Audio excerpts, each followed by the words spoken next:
کہ ہمارا کام یہ ہے کہ ہم امت کو اعمال پیش کریں اسباب کے مقابلے میں، کیونکہ اصل میں دعوت کا مقصد ہے یقین کو شکلوں سے، اسباب سے، چیزوں سے اعمال کی طرف لانا، یقین کی تبدیلی کے ساتھ دعوت اعمال کی طرف،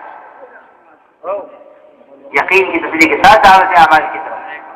عمل کو اس طرح پیش کیا کرو کہ اسباب پر چوٹ پڑے۔ ہم اسباب ترک کرنے کو نہیں کہتے، اسباب ترک کرنے کو نہیں کہتے، اسباب سے نا امید ہو جانا یہ مطلوب ہے، اسباب کا ترک کرنا کلیتاً مطلوب نہیں ہے۔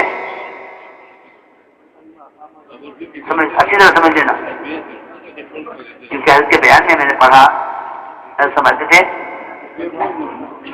کہ بیوی، بچے اور کاروبار اس کو چھوڑنا مجاہدہ نہیں ہے، بلکہ ان دونوں کے اشتغال کو کم سے کم کرنا یہ مجاہدہ ہے۔ اس کے بیان میں کہ بیوی بچوں کا چھوڑنا اور کاروبار کا ہمیشہ کے لیے چھوڑ دینا یہ مجاہدہ نہیں ہے، بلکہ ان دونوں کے اشتغال کو کم کرنا مجاہدہ ہے، کیونکہ توکل کسے کہتے ہیں؟ توکل ترک اسباب کو نہیں کہتے، توکل ترک اسباب کو نہیں کہتے، توکل کہتے ہیں اللہ کی ذات عالی کے ساتھ اپنی امیدوں کو ایسا وابستہ کر لینا کہ اسباب کی کوئی حیثیت، ان سے کوئی امید دل کے کسی گوشے میں باقی نہ رہے۔ توکل تو بندے کے اللہ کے دماغ اعتراض ہے، اے اللہ میرا حال تو جانتا ہے یا میں جانتا ہوں، تیسرا آدمی میرا حال کو نہیں جانتا، بس اسی کو توکل کہتے ہیں۔ یاد رکھنا، جب یہ توکل مخلوق پر کھل جائے تو اب یہ تعقل ہے، توکل نہیں ہے۔ یعنی اب تو یہ کھانے پینے والا آدمی ہے، لوگ کہیں گے کچھ نہیں کرتے، ان کی مدد کرو، یہ تعقل پہ ہے، تعقل پر ہے، توکل پر نہیں ہے۔ اب یہ تعقل پر ہے، توکل پر نہیں ہے۔ توکل تو راز ہے بندے کے اللہ کے درمیان، کیونکہ صحابہ کرام اسی توکل کے ذریعے اللہ کی ذات عالی سے فائدہ اٹھاتے تھے کہ ایک صحابی فقر سے تنگ آ کر گھر سے باہر نکلے، بیوی کو خیال ہوا ایسا نہ ہو باہر جا کر اندر کا حال کسی کو بیان کر دیں، بیوی نے چکی چلانی شروع کر دی تاکہ محل پڑتے ہیں پڑوس والے چکی کی آواز سنے تو سمجھیں کہ ہاں ان کے یہاں دانا کس رہا ہے، فاقہ نہیں ہے، اور دھواں اٹھایا تندور میں اس خیال سے کہ پڑوسی یہ سمجھے کھانا پک رہا ہے، فاقہ نہیں ہے، ارے گھر میں ایک دانہ بھی کھانے کو نہیں تھا۔ یہ چکی کو چلتا ہوا چھوڑ کے اندر آ کے بیٹھ گئی کہ بھئی دھواں اٹھ رہا ہے تندور میں سے اور چکی چل رہی ہے، پڑوسی سمجھیں گے کہ چلو دانہ پیس رہا ہے۔ تھوڑی دیر کے بعد شوہر گھر کی طرف واپس آیا، باہر سے جا کے گھر کی طرف پلٹا، فخر تو ہاتھی کو کفر تک لے جاتا ہے، آ کے دیکھا کہ گھر میں چکی چلنے کی آواز آ رہی اور دھواں اٹھ رہا، کہاں سے آگے خان اندر آ کے پوچھا گھر والی سے کہ نہیں کہاں دانا بھی نہیں ہے، کھانے کو بھی نہیں ہے، میں تو چکی چلا کے بیٹھ گئی اور چکی خود ہی چل رہی ہے۔ جا کے دیکھا تو آٹا نکل کے پھیل رہا گھر کے اندر، دانا ایک بھی گھر میں پیسنے کو، دانا ایک بھی نہیں پیسنے کو، گھر چکی میں سے آٹا نکل رہا اور پھیل رہا، سارا آٹا سمیٹ لیا، سارے برتن بھر لیے، اور وہ کسی طرح چکی بندہ ہو کے دے، اور صحابی نے اس کا پارٹ اٹھایا چکی کا پتھر، اس کو الگ رکھ دیا، بھئی اور آٹا کیا کریں گے، اور تندور کی طرف گئے تو سارا تندور بکرے کی چاقوں سے بھرا ہوا تیار۔ صبح آ کے عرض کیا گیا رسول اللہ رات سے یہ ہوا ہے، آپ نے فرمایا کہ اگر اس چکی کو چلنے دیتے تو قیامت تک اسی طرح چلتی رہتی، آٹا نکلتا رہتا۔ ہاں سبحان اللہ کہتے ہیں نا، یہ کہتے ہیں کہ ہاں وہ صحابی تھے، ہم صحابی نہیں ہیں۔ اللہ کے ساتھ یہی بدگمانی ہے، اللہ کے ساتھ یہی بدگمانی ہے کہ اللہ جو صحابہ کے ساتھ کر چکے وہ ہمارے ساتھ نہیں کریں گے۔ ارے خدا کی قسم کہیں یہ بات نہیں ہے، اللہ وہی ہے، وعدے وہی ہیں، اعمال وہی ہیں، امت وہی ہے، کوئی ایک چیز سے بدلی نہیں ہے۔ ایک چیز کو تبدیلی نہیں، اللہ وہی، اعمال وہی، وعدے وہی، امت وہی، صرف بات اتنی ہے کہ اسباب نے اللہ سے بدگمان کر دیا ہے، اسباب نے اللہ سے بدگمان کر دیا۔ یہ جو خود جم کے دعوت دیا کرو کہ اللہ کی قدرت وعدوں کے ساتھ ہے، وعدے حکموں کے ساتھ ہے، اسباب کے ساتھ قدرت بھی نہیں ہے، وعدہ بھی نہیں ہے، اسباب کے ساتھ قدرت بھی نہیں ہے، وعدہ بھی، جم کے دعوت دیا جو قدرت وعدوں کے ساتھ ہے اور وعدے حکموں کے ساتھ ہے، اسباب کے ساتھ قدرت بھی نہیں ہے، وعدہ بھی نہیں ہے۔ پھر اسباب کی حیثیت کیا ہے؟ کہ اسباب کی حیثیت کہ اسباب تو امتحان کے لیے ہیں، ہم یہ دیکھنا چاہتے ہیں کہ جو کچھ ہوتا ہے اسے اسباب کی طرف منسوخ کرتے ہو، ہماری طرف منسوخ کرتے ہو۔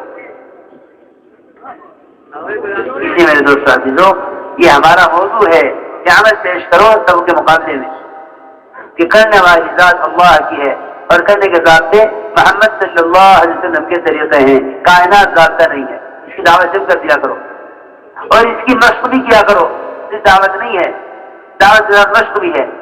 یہ کیا مشق ہے؟ دیکھو جیسے بھائی پیش آئے نا، سب سے پہلے نماز کی طرف قدم اٹھاؤ، اسباب کتنے بھی یقینی سامنے ہوں، نماز کی طرف پہلے قدم اٹھاؤ۔ رسول اکرم صلی اللہ علیہ وسلم نے اپنے صحابہ کا یہی مزاج بنایا تھا، اپنے صحابہ کا یہی مزاج بنایا۔ ایک صاحب نے عرض بھی کیا کہ یا رسول اللہ میں تجارت کے لیے بحرین جانا چاہتا ہوں، فرمایا پہلے 2 رکعت نماز پڑھ، آپ فرمایا پہلے 2 رکعت نماز پڑھ۔ اسی میرے دوست عزیزوں، جب کر اس کی دعوت دیا کرو کہ کرنے والی ذات اللہ کی ہے اور کرنے کے ضابطے محمد صلی اللہ علیہ وسلم کے طریقے ہیں، کائنات ضابطہ نہیں۔ اس طرح ہمیں امت کو اعمال کی طرف لاؤ شکلوں کے مقابلے میں، امت کو اعمال کی طرف لاؤ شکلوں کے مقابلے میں۔ ہاں، ہر عمل کا کمال علم کے ساتھ ہے، علم کے بغیر کسی عمل میں کمال نہیں۔ 2 چیزیں ہیں عمل کے ساتھ، ایک ایمان اور ایک علم۔ ہر عمل کے ساتھ 2 چیزیں لگی ہوئی ہیں، ایمان اور علم۔ ایمان کے اندر تو اخلاص اور احتساب دونوں چیزیں ہیں، اور علم عمل کا طریقہ بتاوے گا، علم عمل کا طریقہ بتاوے گا۔ اسی میں دوستوں عزیزوں، ہمیں دعوت سے اس طرح کلمہ کا اخلاص مطلوب ہے کہ وہ حرام سے روک دینے والا ہے، اس طرح دعوت سے نماز کے اخلاص مطلوب ہے کہ یہ منکر سے روک دینے والا ہے، اسی طرح علم سے اخلاص بھی مطلوب ہے کہ علم اللہ اکبر، کہ علم تو اللہ کے خشیے کے ساتھ ہے، کیونکہ حدیث میں آتا ہے کہ علم بھی 2 قسم کا ہے، علم بھی 2 قسم کا ہے، زبان کا اور دل کا، کہ علم 2 قسم کا ہے، زبان کا اور دل کا۔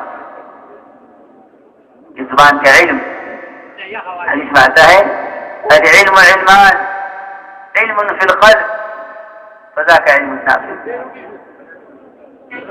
وعلم علی اللسان فذاک حجۃ اللہ علی ابن آدم۔ کہ علم 2 قسم کا ہے، زبان کا اور دل کا۔ کہ زبان کا علم کیسے انسانی خلاف مصیبت بنے گا، قیامت میں اس کی پکڑ کا ذریعہ بنے گا۔ دیکھو میری بات یاد رکھے ہو، کثرت معلومات یہ علم کا موضوع نہیں ہے، صرف اس بات کی تحقیق کرنا کہ میرا رب مجھ سے کس وقت کیا چاہتا ہے، اتنا علم سیکھنا ہر مومن کے ذمے، مرد ہو یا عورت، ہر ایک کے ذمے فرض عین ہے، ہر ایک کے ذمے فرض عین ہے اتنا علم حاصل کرنا کہ میرا رب مجھ سے محمد صلی اللہ علیہ وسلم کے طریقے پر کیا چاہتا ہے۔ اس لیے میرے دوست عزیزوں، ہمیں دعوت سے علم کا بھی اخلاص چاہیے، کہ میں نے عرض کیا کہ علم کے الفاظ بھی ہیں، علم کا اخلاص بھی ہے۔ اللہ نے حسر کے ساتھ فرمایا قرآن میں انما یخشی اللہ من عباده العلماء، کہ اللہ کے بندوں میں سے اللہ سے ڈرنے والے صرف علماء ہیں۔ بعض صحابہ کے اقوال میں ملتا ہے کہ علم اللہ کے خشیے کے بغیر علم ہے ہی نہیں، وہ عالم نہیں ہو سکتا جس کے دل میں اللہ کا خوف نہ ہو، وہ عالم نہیں ہو سکتا۔ ہاں اس کو معلومات ہو سکتی ہے، اور سمجھ لیں معلومات کے لیے اسلام کی شرط نہیں ہے، غیر مسلم کو بھی دین کے بارے میں معلومات ہو سکتی ہے۔ غیر مسلم کو بھی دین کے بارے میں معلومات مل سکتی ہے. یہ معلومات کے لیے اسلام شرط نہیں ہے. مسلمان کے لیے تو کہ علم دل کا علم چاہیے جو اس کو اللہ کے احکام پر ڈال دے. اسی میرے دوستوں عزیزو، ہمیں دعوت سے علم کا اخلاص چاہیے. بھائی سے دعوت سے علم کا اخلاص حاصل کیسے ہو؟ دیکھو، اللہ کے راستے کا جو نفر ہے، خروج ہے، یہ خروج، یہ ایمان، اعمال اور علم، ان تینوں میں کمال پیدا کرنے کے لیے ہے. اللہ کے راستے کا نفر تفقہ فی الدین کا سبب ہے. ہم یہ نہیں کہتے کہ سب ایک ساتھ اللہ کے راستے میں نکل جائیں. نفر تو عام ہے، اس میں تو کوئی شک ہے نہیں. نفر تو عام ہے، اس میں کوئی شک نہیں ہے. ان فرو حکم امت کو ہے، حکم امت کو ہے نکلنے کا. لیکن صرف اشکال کی بات یہ ہوتی ہے کہ یہ کہتے ہیں کہ سب نکل جاؤ. مدارس ہیں، مساجد ہیں، مکاتب ہیں، دینی درسگاہیں ہیں، دین کے دوسرے شعبے ہیں، فتاوا ہیں، قضاء ہے، بہت کچھ ہے. یہ سب دین کے شعبے ہیں. ان شعبوں کی ذمہ داریاں، ان شعبوں کا حق ادا کرنا کیوں ضروری ہے؟ اس لیے کہ امت دین کی طرف لے کر انہی شعبوں کی طرف جائے گی، انہی شعبوں کی طرف جائے گی. اس لیے ہم بھی نہیں کہتے اور قرآن بھی یہ نہیں کہتا کہ دین کے شعبے چھوڑ کر نکل جاؤ. قرآن بھی یہ نہیں کہتا، بلکہ قرآن نے بھی یہ کہا ہے کہ ایمان والوں کے لیے یہ مناسب نہیں ہے کہ سب ایک بار کی نکل جائیں. نعوذ باللہ، نعوذ باللہ. کہیں اللہ کے راستے کی نفر حرکت اور اس نفر سے دین کے شعبوں کا استخفاف، اس کا ہلکا پن یا اس کی افادیت کا کم سمجھنا یا اس کی ضرورت کو اہمیت نہ دینا، اللہ نہ کرے، اللہ نہ کرے کہیں یہ بات پیدا نہ ہو جائے.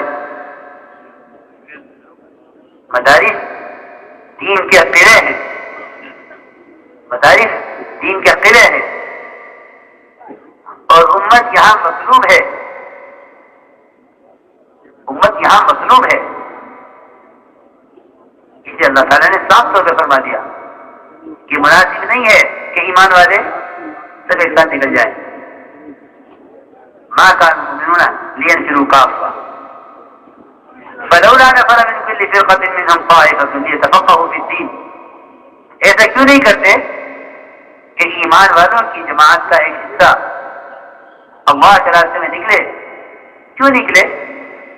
اللہ خود فرما رہے ہیں ليتفقهوا في الدين، کہ دین کی سمجھ حاصل کرے.